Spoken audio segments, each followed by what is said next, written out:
खाली गुजरात में हराने से काम नहीं चलेगा। जब तक बिहार में भाजपा को पानी नहीं पिलाओगे तब तक मुकम्मल लड़ाई कामयाब नहीं होगी। बिहार के बिना इस देश का इतिहास पूरा। दो साथी गुजरात से आए हुए हैं।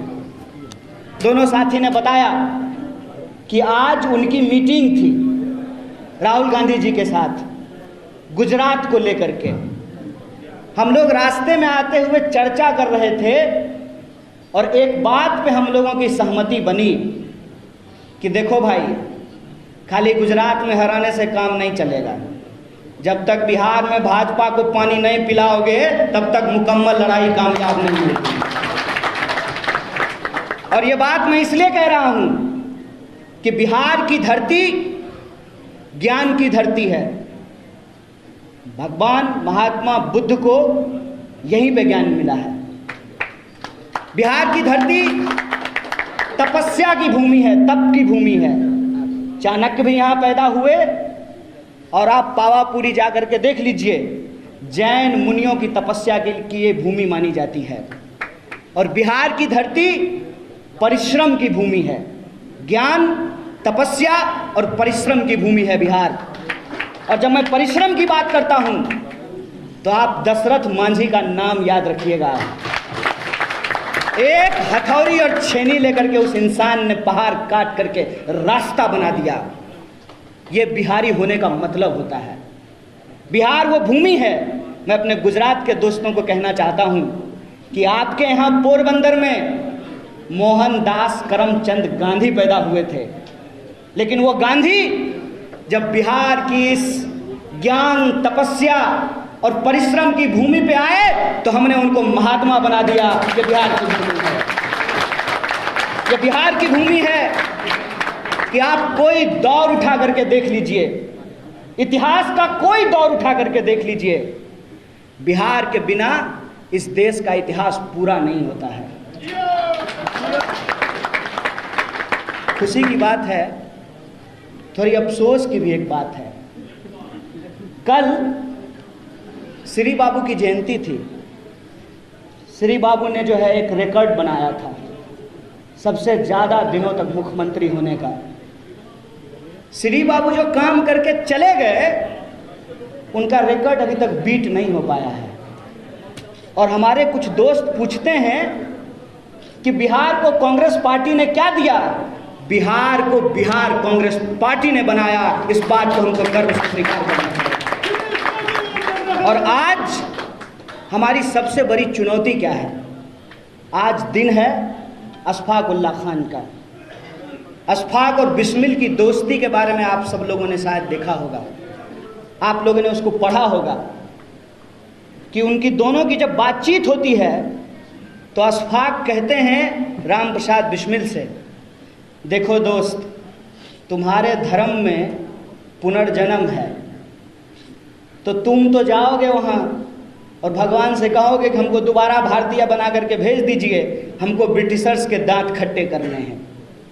हमारे धर्म में पुनर्जन्म नहीं होता है। लेकिन अगर मैं जन्नत जाऊँ, अल्लाह से हमारी मुलाकात हो, तो मैं उनको कहूँगा कि एक बार और हमको भारत भेज दीजिए। ये भारत है जहाँ एक खान एक ब्राह्मण के साथ मिलकर के कहता है, सरफरोशी की तमन्ना अब हमारे दिल में है, देखना है जोर कितना बाजू में खाते। ये जो एकता है, इस एकता को आज छिन्न भिन्न किया जा रहा है। और यही जो एकता छिन्न भिन्न होती है, इसी का नतीजा है, विश्वास कीजिए हम पर, भारत का कोई ऐसा हिस्सा नहीं है जहां हम गए नहीं हैं। एक साथ दोनों बात लोग बोलते हैं, कहते हैं कि बिहार के लोग बड़े परिश्रमी होते हैं। कहते हैं हाँ भाई, तुम्हारा गंदगी उठाते हैं, तुम्हारा ठेला चलाते हैं, तुम्हारी फैक्ट्रियों में काम करते हैं, तुम्हारा घर साफ करते हैं, तुम्हारी सड़कें बनाते हैं, तुम्हारी बिल्डिंगें बनाते हैं। गाली तो देते ही हो, जब मौका मिलता है गोली भी मार देते हो।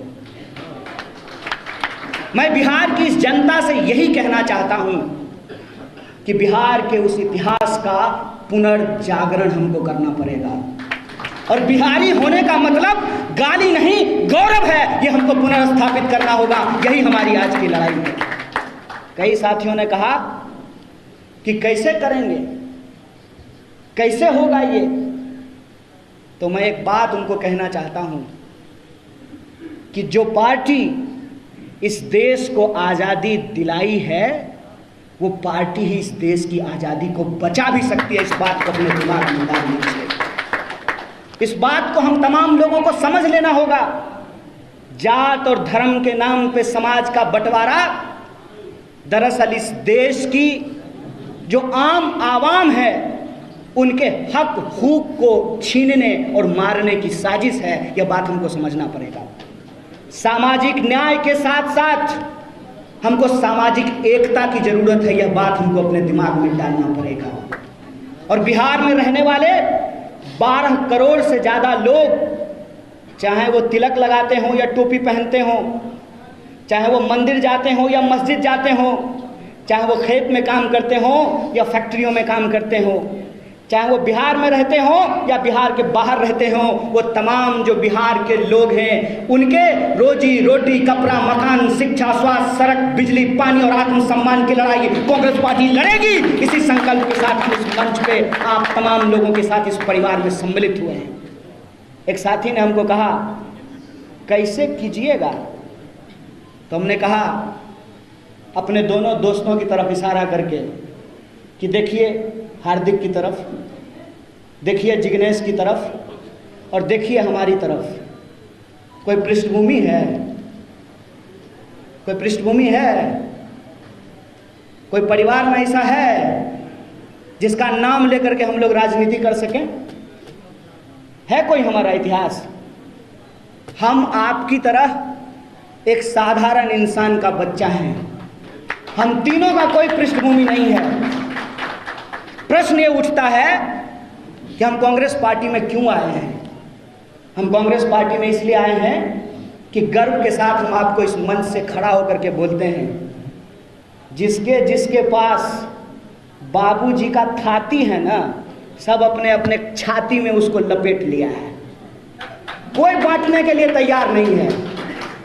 एकमात्र नेता श्री राहुल गांधी, और ये मेरा व्यक्तिगत अनुभव नहीं है, हमारे जैसे पृष्ठभूमि वाले 2 और आंदोलन से निकले हुए नेता यहाँ बैठे हुए, उनसे पूछ लीजिएगा। एकमात्र नेता राहुल गांधी जो हाथ बांह फैला करके हम जैसे पृष्ठभूमि वाले लोगों को गले लगाते हैं। इसलिए हम इस पार्टी में आए हैं। हम इसलिए इस पार्टी में आए हैं कि इस पार्टी में वो सहिष्णुता है। इस पार्टी में वो सहिष्णुता है कि आप जय भीम भी बोल सकते हैं और जय सरदार भी बोल सकते हैं। 2 नेता बैठे हुए हैं। जय सरदार भी बोल सकते हैं, जय भीम भी बोल सकते हैं, जय हिंद भी बोल सकते हैं। ये इस पार्टी की खासियत है। सचमुच अगर आप भारत को समझते हैं तो भारत एक ऐसी भूमि है, इसकी संस्कृति ऐसी है कि हम सबको लेकर के चलते हैं। इसीलिए तो कहते हैं कि ये विविधता में एकता वाला देश है। और उस विविधता को अपने आप में अगर कोई समेट करके चल सकता है, वो बगीचा, वो बगिया कोई है तो वो कांग्रेस पार्टी है, जहां हर रंग के फूल खिल सकते हैं। इस गुलदस्ते में हर रंग का फूल खिल सकता है।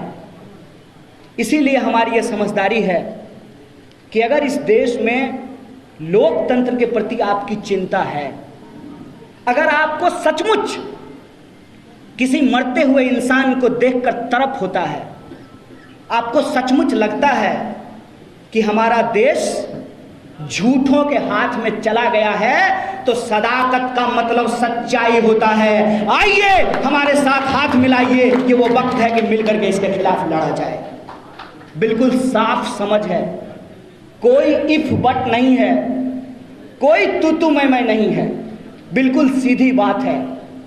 जो भाजपा से लड़ना चाहते हैं वो कांग्रेस पार्टी के साथ होंगे, और जो कौन सतली पुताव कना करना चाहते हैं वो यही गुनागणित करेंगे। राष्ट्र कवि दिनकर ने एक बात कही है, दो न्याय अगर तो आधा दो, उसमें भी यदि बाधा हो तो दे दो केवल 5 ग्राम, रखो अपनी धरती तमाम। हम पार्टी के तौर पर सिर्फ अपने हक की बात कर रहे हैं। और दुख की बात यह है कि एक पढ़ा लिखा इंसान लठैत की भाषा बोलता है, और हमारे प्रभारी के बारे में उनको मालूम नहीं है कि ये कौन है। ये जो आपके बीच में बैठे हुए इंसान हैं, मैं इनके बारे में आपको बताता हूं कि अगर इनके जैसे लोग कांग्रेस पार्टी में नहीं होते तो हमारे और जिग्नेश जैसे लोगों को कांग्रेस पार्टी में आने का हिम्मत नहीं होता है। ये वो इंसान हैं जिनके चलते वेदांता का 50,000 करोड़, सुनना बैठा लीजिएगा संबित पात्रा की तरह, 50,000 करोड़ का प्रोजेक्ट बंद कर दिया कांग्रेस पार्टी के शीर्ष नेतृत्व ने आदिवासियों के हक और अधिकार के लिए। और ये जिनके प्रवक्ता इनके खिलाफ बोल रहे हैं, मैं उनसे कहता हूं कि अपने आका से जाकर के पूछिएगा ड्राइंग रूम में कि भक्त चरण दास कौन है, पूछिएगा उनको कि कौन है। समाजवादी आंदोलन के रीढ़ चंद्रशेखर जी की सरकार में ये मंत्री रहे हैं। किसी के लिए कुर्सी कुर्सी बड़ा खेला होगा, लेकिन मैं आज भी कहता हूं ये भारत है, बेईमान लोग यहाँ पे होंगे, लेकिन ये धरती आज भी त्याग, तपस्या और ईमानदारी से चल रही है। इस पे भरोसा रखिए। मैं आपको कहता हूं कि अपने लिए इस बात पे भरोसा रखिए, और इस बात के लिए भरोसा रखिए कि कोई भी चीज ऐसे नहीं मिलती है भाई साहब, ऐसे ही सबका वोट बराबर हो गया है। शकील भाई का वोट एक, चंदन भाई का वोट एक, राकेश भाई का वोट एक, कन्हैया का वोट एक, ऐसे ही वोट हो गया है। प्रतिमा जी का वोट एक, पूनम जी का वोट एक, ऐसे ही बराबर हो गया है। सोच के देखिएगा, समझ करके देखिएगा, ये साधारण चीज नहीं है। और आज वोटों को लोगों ने गुना गणित में फंसा दिया है। वोटों के गुना गणित से ऊपर उठ करके हमको बिहार के मुस्तकबिल के बारे में सोचना पड़ेगा।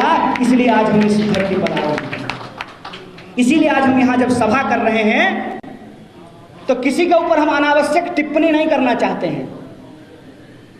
जनता के अदालत में जनता के सवालों को लेकर सिर्फ चुनाव में नहीं, चुनाव से पहले भी और चुनाव के बाद भी उनके दुख दर्द में, उनकी न्याय, एकता और बराबरी की लड़ाई में जो शामिल होगा वही उसका नेतृत्व करेगा। ये बिहार की जनता को चुनना पड़ेगा। जो लोग चुनाव को समीकरण बना दिए हैं उनसे हम एक सवाल पूछना चाहते हैं। कोरोना का बीमारी जात पूछ करके हो रहा था? नहीं नहीं नहीं नहीं, ये जो है पंडित जी का लड़का है, इसको को नहीं होते हैं। नहीं नहीं नहीं, ये तो जो है दलित है, इसको हो जाते हैं। जात पूछ करके कोरोना होता है। डेंगू का मच्छर आपके कान के पास आता है, पहले आपका उपनाम पूछता है, बताओ कौन जात हो, कौन जात, उसके बाद काटता है। कब तक बुड़बक बनाइएगा जी, कब तक बुड़बक बनाइएगा? अब कांग्रेस पार्टी नहीं है सत्ता में, बिहार की सत्ता में कांग्रेस पार्टी नहीं है। कांग्रेस पार्टी से जिन लोगों ने सत्ता छीनी थी, बिहार की जनता जब उनके घर पे जाते हैं लोग वोट मांगने के लिए, तो पूछे ना कि बताओ क्या दिए हो हमको 30 साल में। ये सवाल मुझे पूछना चाहिए, नहीं पूछना चाहिए। खाली आत्मसम्मान होता है, खाली आत्मसम्मान होता है। माथा पर टोकरी लेकर के जाएंगे नौकरी करने के लिए, तो मन होगा तो 2 रुपया जो है हमारा श्रम हमको देगा, अब मन होगा तो हमको गाली देगा। देखिए कश्मीर में गोली दे रहा है, कौन लेगा इसकी जिम्मेवारी भाई? इलाज कराने के लिए बाहर जाएं, पढ़ने के लिए बाहर जाएं, रोजगार के लिए बाहर जाएं, और वोट देने के लिए, आप वोट लेने के लिए आप हमारे घर में आइएगा। बोलिए इनको झाड़ू मार करके भगाना चाहिए, नहीं भगाना चाहिए? यह सवाल है। इसीलिए मैं बिहार के नौजवानों से खास करके ये अपील करना चाहता हूं कि बिना मतलब के किसी दुविधा में मत रहिए। आमने सामने की लड़ाई छिड़ चुकी है। एक तरफ वो लोग हैं जिन्होंने आज़ादी के आंदोलन के दौरान अंग्रेजों के साथ चाय पे चर्चा की थी। एक तरफ हम हैं कि हमारे पुरखों ने इस देश की आज़ादी के लिए अपनी जान गंवाई है। आपको पता है मुझे क्यों नहीं लगता है कि मैं दूसरे परिवार में आया हूं? मैं पहले भी सदाकत आश्रम आ चुका हूं। मेरे गांव के, मेरे परिवार के लोग, पूरा का पूरा परिवार सदाकत आश्रम में रहता था। मैं उस भूमि से आता हूं। अजीब संयोग है कि हमारा ताल्लुक उस परिवार से है कि कांग्रेस पार्टी के शीर्ष नेता रामचरित्र बाबू भी उस घर में पैदा हुए और कम्युनिस्ट पार्टी के भी शीर्ष नेता चंद्रशेखर बाबू उसी घर में पैदा हुए। हम उस गांव से आते हैं। हमको असल में समझ में आती है कि विपक्षी एकता क्या होती है। विपक्षी एकता का मतलब अगर कोई समझ सकता है तो सदाकत आश्रम की भूमि समझ सकती है। इस बात का मैं आपको भरोसा दिलाना चाहता हूं। और दूसरा भरोसा जो मैं आपको दे सकता हूं, देखिए पुरवा पछिया कुछ हो जाए, कुछ हो जाए, इतना तो मानते हैं ना कि कांग्रेस कभी भाजपा के साथ नहीं जाएगी। बोलिए, खुल के बोलिए, कुछ हो जाए। अरे हो सकता है दो चार गो सिंधिया निकल जाए, क्या दिक्कत है? क्या कांग्रेस पार्टी कभी भाजपा के पास जा सकती है?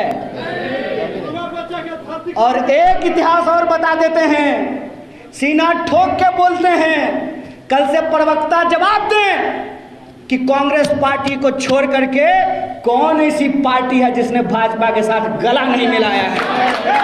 बोलिए, बोलिए, इस सवाल का जवाब दीजिए। और आखिरी बात बोल करके मैं आपकी बात खत्म करूंगा।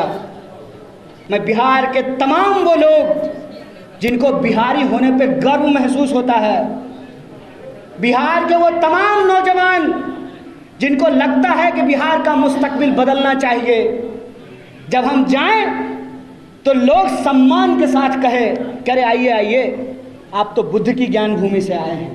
अरे आइए आइए, आप तो चाणक्य की भूमि से आए हैं। अरे आइए आइए, सामाजिक न्याय के बड़े पुरोधा जगदेव प्रसाद और कर्पूरी ठाकुर की भूमि से आए हैं। अरे आइए आइए, आप तो दशरथ मांझी की धरती से आए हैं। अरे आइए आइए, आपके यहाँ तो 1942 के भारत छोड़ो आंदोलन में अंग्रेजों को दांतों तले उंगलियां चबानी पड़ी थी। आप उस क्रांतिकारी धरती से आए हैं। हम नहीं चाहते हैं कि हमारे श्रम के बदले हमको गाली और गोली मिले। इसीलिए मैं आप तमाम नौजवानों से ये अपील करता हूं कि इस पार्टी के साथ जुड़िए और हम इतिहास बदल करके दिखाएंगे। वह पथ क्या, पथिक कुशलता क्या, जिस पथ में बिखरे सूल न हो, नाविक की धैर्य परीक्षा क्या, जब धाराएं प्रतिकूल न हो। ये मैं आप तमाम लोगों से अपील करने के लिए आया हूं। आज इस देश की आज़ादी अगर खतरे में है तो इस देश की सबसे पुरानी पार्टी जिसने लाखों लोगों की कुर्बानियां देकर इस देश को आज़ाद कराया था, उसकी आज़ादी को भी ये पार्टी बचाएगी। इसी संकल्प के साथ कि मिल करके हम लड़ेंगे, इस संघर्ष को आगे बढ़ाएंगे और इस लड़ाई को हम जरूर जीतेंगे।